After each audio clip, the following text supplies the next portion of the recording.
Okay, so the other thing I wanted to show you guys was a cool little trick that I was just playing with during the week. And that was, say for example, going into Ableton or your DAW, say you wanted to just have a little bass line, right? That you wanted to sort of just, let me see if I can get the bass line happening now.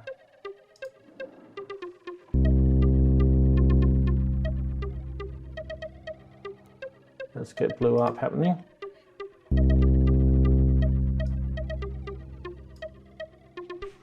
Have we lost MIDI, have we? Oh no, it's turned off.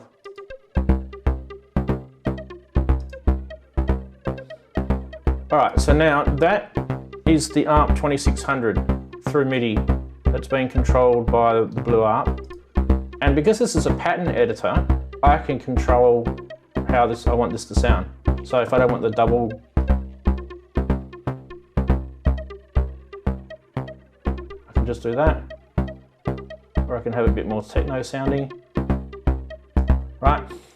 Or I can do volt octaves up and down, or I can go upwards up. Let me go.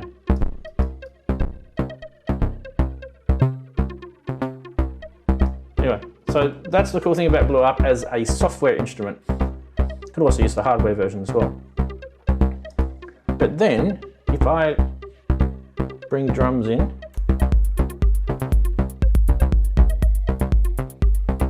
get my mouse back.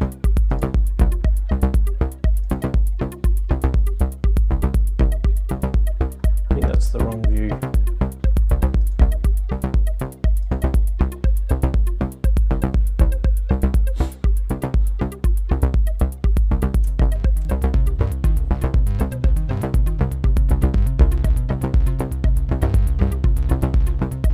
And then you can just mute that little synth sound just by going back into your DAW and just mute it there.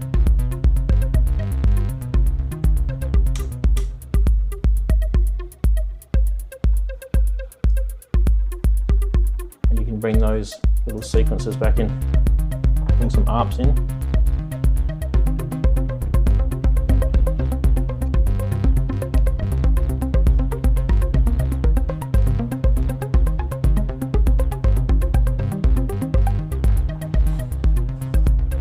I just found it kind of useful, bring that bass line back in. And obviously if you wanted to make it sound different, you'd have to go back, walk over to the 2600, which we can do by going like this.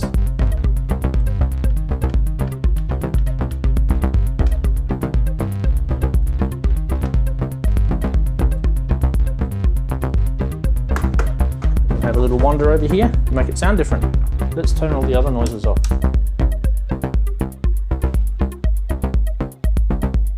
I'll leave that little blippy one going. In the way of the camera for a sec. All right, now we can adjust the way this sounds.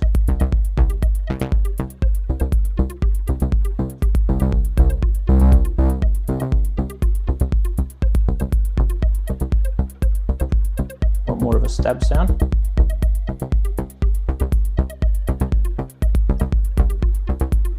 So you just muck around with it there.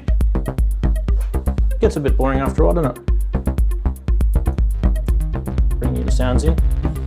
All right, now the next thing is you've got that little sequence sound, right?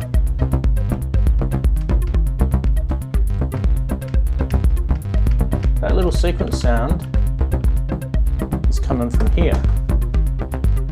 So this is this making.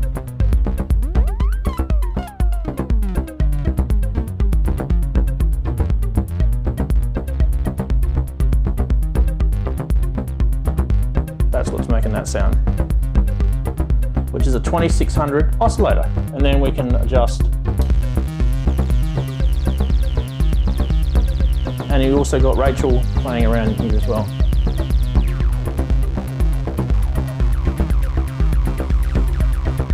And then you've got plunk, punk.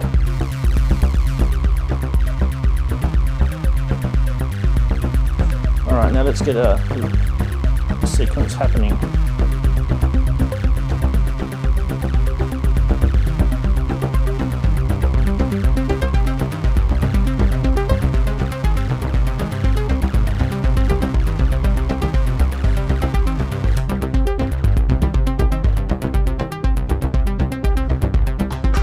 easy to build stuff, isn't it? Once you just get a few things connected up.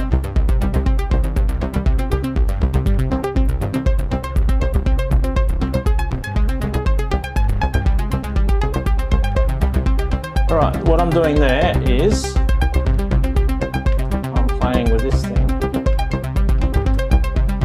this ARP section on this.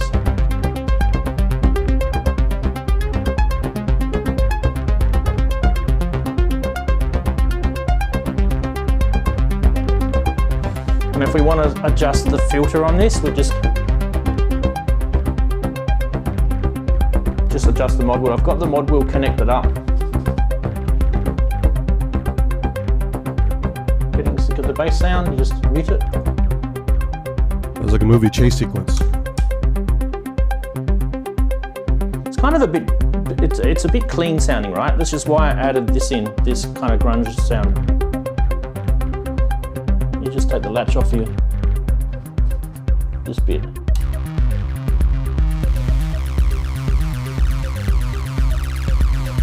And then you can just play with it with the filter.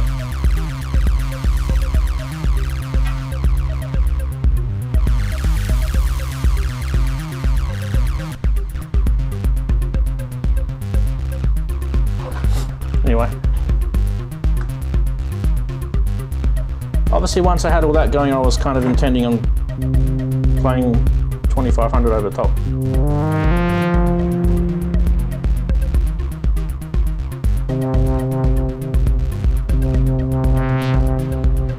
Let's just bring the camera over to 2500 so you can see me mucking about there.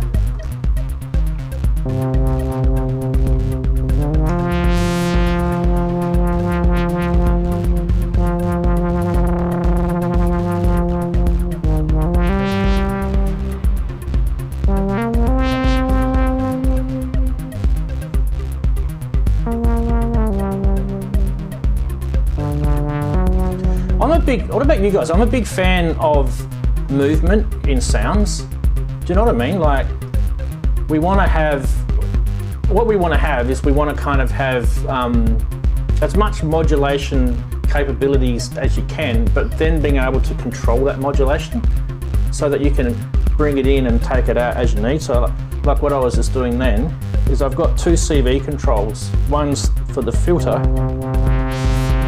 and then this one is for the LFO on the filter. You can just sort of back it off so it just wobbles a bit, or you can add more.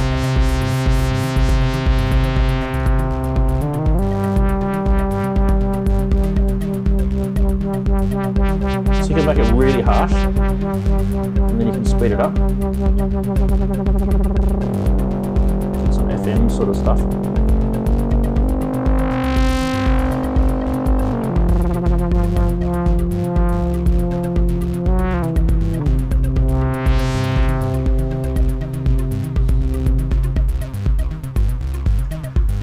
Then when you've got all that other sequency stuff happening in the background, you can then cause those sort of things to do random stuff, right? So for example, if you're using something like, gotta get my camera thing here again. If you're using something like the Metropolis, right? You can play around with how this all sort of triggers. Okay, so at the moment I think I've got it on, I've got a random sequence here. So it's literally just firing off these sequences randomly. Plus, also you'll notice some of these steps are firing 2 or 3 like ratchets at the same time. So you can set ratchets just by holding down the step here and adjusting, actually that's not it, sorry. There, and you can adjust your ratchets there. So that's 3 ratchets, 2 ratchets, 1 ratchet, which is really easy to get to. Just hold it down. You can do it with one hand. The other thing you can do is play with your divisions. So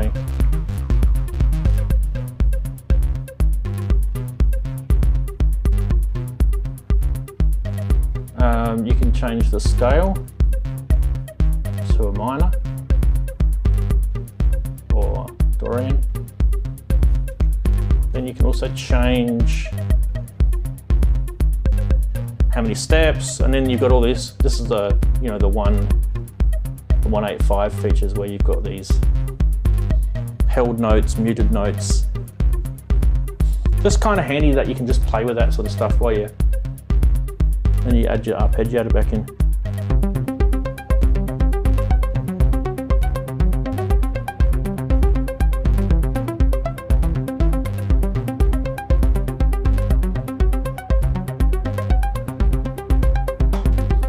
And I've got two hands on two keyboards.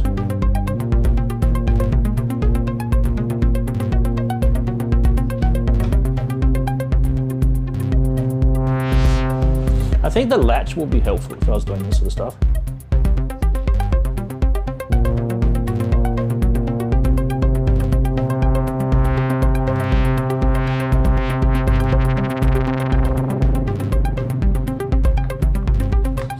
Anyway, build, build, build. Zoom out. We won't turn that latch off there. I'm finding the Nifty Keyz to be a really, really handy keyboard in my setup.